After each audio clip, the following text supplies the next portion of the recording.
ज्या ठेवींवर कुणीही दावा केलेला नाही अशा ठेवी ठेवीदार शिक्षण आणि जागरूकता निधीमध्ये हस्तांतरित करून खातेदारांना त्या परत देण्याची मोहीम केंद्रीय वित्त मंत्रालयानं हाती घेतली आहे। त्याचाच भाग म्हणून अकोल्यामध्ये जिल्हा अग्रणी बँकेच्या वतीनं ठेवीदार शिक्षण आणि जनजागृती निधी अंतर्गत आपला पैसा आपला अधिकार ही जिल्हास्तरीय मोहीम आजपासून सुरू करण्यात आली। यावेळी सेंट्रल बँक ऑफ इंडियाचे प्रादेशिक अधिकारी पंकज कुमार, भारतीय रिझर्व्ह बँकेचे अधिकारी पियुष अग्रवाल तसेच वित्तीय संस्थांचे प्रतिनिधी उपस्थित होते।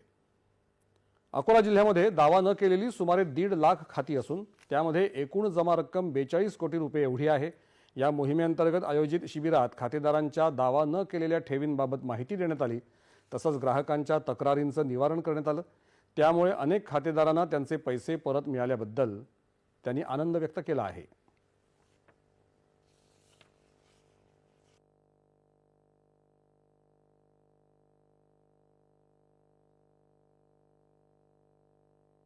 हा जो उपक्रम आहे आपला पैसा आपला अधिकार, याच्या अंतर्गत माझ्या वडिलांचे काही अकोला जिल्हा मध्यवर्ती बँक अकोलामध्ये फिक्सचे पैसे होते। ते फिक्सचे पैसे बँकांनी मी क्लेम सादर केल्यानंतर आणि मला बँकेकडून 2,64,000 रुपये बँकेच्या मॅनेजर लोकांनी सहकार्य करून या उपक्रमाअंतर्गत मला मिळवून दिले।